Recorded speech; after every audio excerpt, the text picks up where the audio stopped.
Sa round 5, kailangan naming mamalengke ng mga sangkap. Pero ang tunay na laban sa round na ito, syempre sa galing sa tawaran. Meron kaming listahan ng bawat sangkap para sa pagluluto ng chop suey.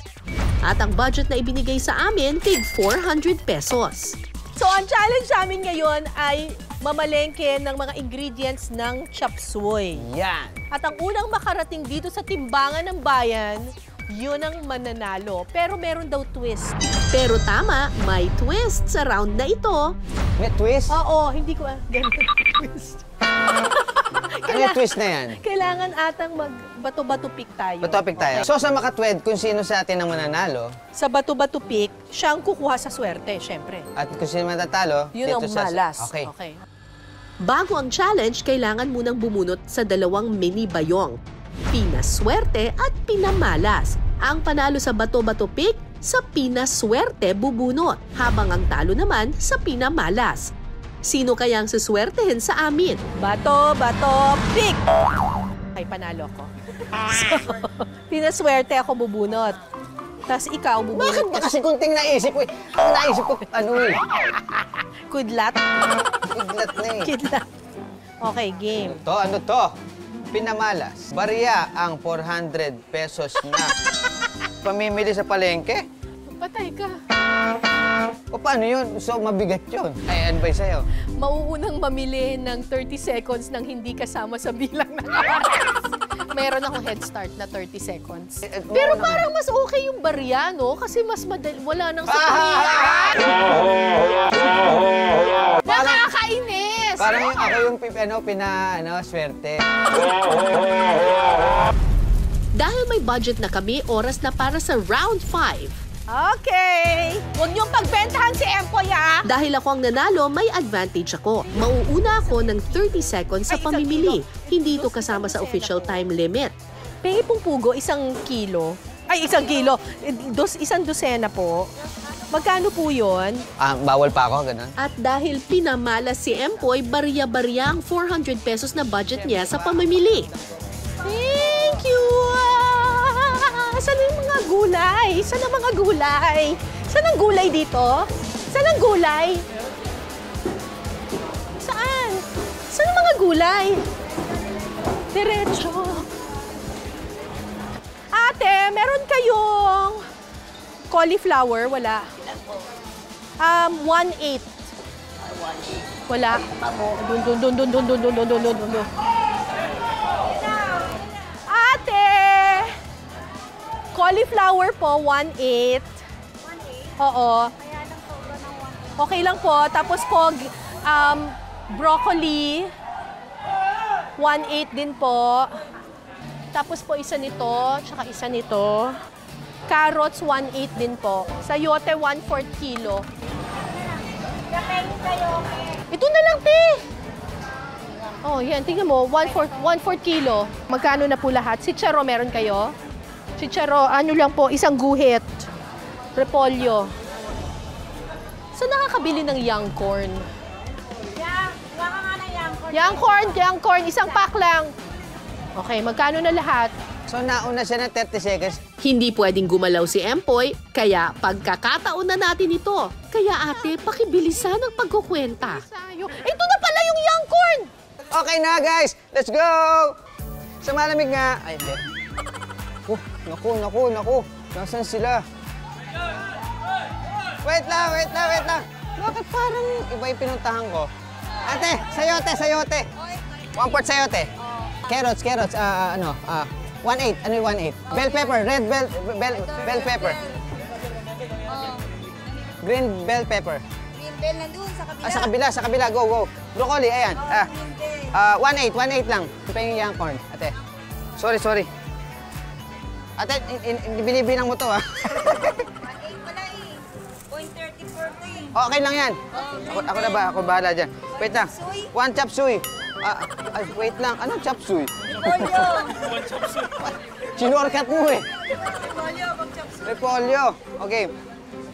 Sitsaro, ano yun? 1 guhit lang. Marami na yun. Maraming guhit. Cauliflower, yun dyan. Wala eh. Walang cauliflower? Broccoli lang pwede. Broccoli lang, okay. Magkano po lahat? Atay po, 1/8 na atay. Magkano? pagbilan. Atay nga, atay na manok. Atay na manok. Atayan, atay. Sige, pagbilan. 1.8 lang. Atay na manok. Thank you. Pugo, walang pugo. Wait lang. Pugo. Pengi po. Ito, 50, sakto po. May bilang. May bilang. Isang dosina to. Isang dosina. Opo, tama naman po. Cauliflower, may cauliflower po kayo dyan. Cauliflower. Yo. Magkano po? 150? Medyo mahal pala ang cauliflower, ha? 60, 80, 120, 140. Yan. Thank you po, salamat. Woo! Cauliflower, pugo-pugo. Wait.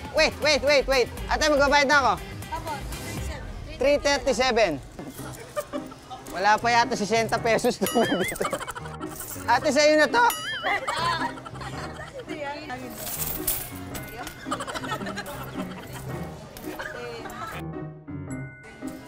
Ay, may atay pa ako. Wala kayong pera dyan? Sino ba mga pera? Ano? 40,000 yan? Wait lang, parang bopis, ha? 40, wait lang. Ano, abono ko, ganon? Ha? Ate, pwede ba patawarin niyo na ako? Oh, magkano na, te? Magkano, te? 520. Kulang yung pera ko. Bakit 300 lang yung pera ko? 480. Ha? Kulang yung pera ko. 1, 2, 3. Teka, babawasan ko. Teka, sobra yung repolyo. Pwede bang kalahati lang yan? Oh, sige, Kim. Hala, parang kapos ang budget. Mukhang mapapalaban talaga kami ni Empoy sa tawaran na. Pwede bang kalahati lang to? Oh, pwede. Sige, sabay pa kayo? Kambal ba kayo? Ang laki naman kasi ng cauliflower mo eh. Oo, ano natin kasi may manok pa akong babayaran eh. Pero pa siya 40 doon. Bayaran na kaya muna yung atay. Oo, babayaran ko muna ate. Pero man po, 40. 40. O 40 para sa atay. O, para sa atay. Wait lang, bawasan natin to. Ate, eto na yung atay mo. Asa atay? Oo nga, nandito na. Teka, wait lang. Bawasan. Palitan mo to. Masyadong malaki. Oo, liitan natin. Isang maliit. Ang mahal. Oo, yan. Yung maliit lang. Kulang yung pera ko. Oh, magkano na lang? 460? Kulang pa rin ako eh. Ano pa yung ibabawas ko? Wala na akong ibabawas. Carrots. O, carrots. Isa na lang. Hindi, oo, isa na lang. 20 rin. Oh, sige. 440. Yan. Ano bang nagpamahal? Yung bell paper at saka yung carrots at saka itong Magkakano ba to? 300 ang kilo. Ah! Tanggalin mo na lang yung broccoli, te. Kompleto na ako. 80 pesos na lang kulang. 80 pesos? Pero may 80. May 80 ka ba dyan? 80 pesos. Guys, bawasan natin to. Pabawasan ko na lang ng konti kasi nagkulang yung pera ko eh. Ano? Gagawin natin? Hatiin na lang natin. Pwede ba yun? Hatiin na lang natin, nanay. Magkano ba kanina yan? 150. Oh, tinan mo nga, mahal. Hindi kulang yung pera mo. Kulang yung pera ko eh. Nandiyan ka pala. Kulang pera ko. Kulang yung pera ko eh. Nag-abono nga ako. Tumawag pa ako sa manager ko eh. Saan ako bibili ng broccoli? Kompleto ka na ba? Hindi pa nga, kasi kulang yung pera ko. Sa tingin ko, itong chop suey na to pang isang tao lang. O dalawa. Ewan ko ba. Salamat, nanay. Thank you. My friend. My friend. Hello, ate. Oh, di ba may pera na ako ulit? Oh, 60 na lang kulang eh. O, 60. Pesos na lang. Yun na, di ba? May split pa. Mahusay, magaling to. Di ba? Good job, Empoy. Ay, nandun na siya. Hindi ko nabili lahat eh. Ba't di mo binili lahat? Wala na akong pera. Ako, hindi ko nga sinunod. Seafoods yung inano ko eh. Hindi ko nabili lahat eh. Wala akong broccoli. Wala kang broccoli? Wala. May broccoli ako. Magkano mo nabili? 1,007 mil. Kulang. Wala akong broccoli. Ito, ganito yung ano ko. Ang liit nga lang. Oh. Ang liit nga yung broccoli mo ah. Ay, nang ano, cauliflower ko. Cauliflower. Oh. Oh. May ano ka, may... Bell pepper? Hindi, yung ano, sayote. Sayote, oh. Meron kang ano, young corn. Meron akong young corn. Oh. Kompleto ka. Hindi ako kompleto. Yung pugo mo. Oh. Yun, ang galing ni Empoy, nakabili siya ng lahat. Sabi nga ni Empoy, good looks and charm equals husay sa tawaran. Eh di ikaw na. Ang nanalo po sa ating challenge ay si Empoy. Wow! Yay! Na ako nakarating dito pero wala akong broccoli. Matapos ang pamimili sa palengke, si Empoy humahabol ng puntos. After 5 rounds, ang tally, 3 points para sa akin, 2 points para kay Empoy.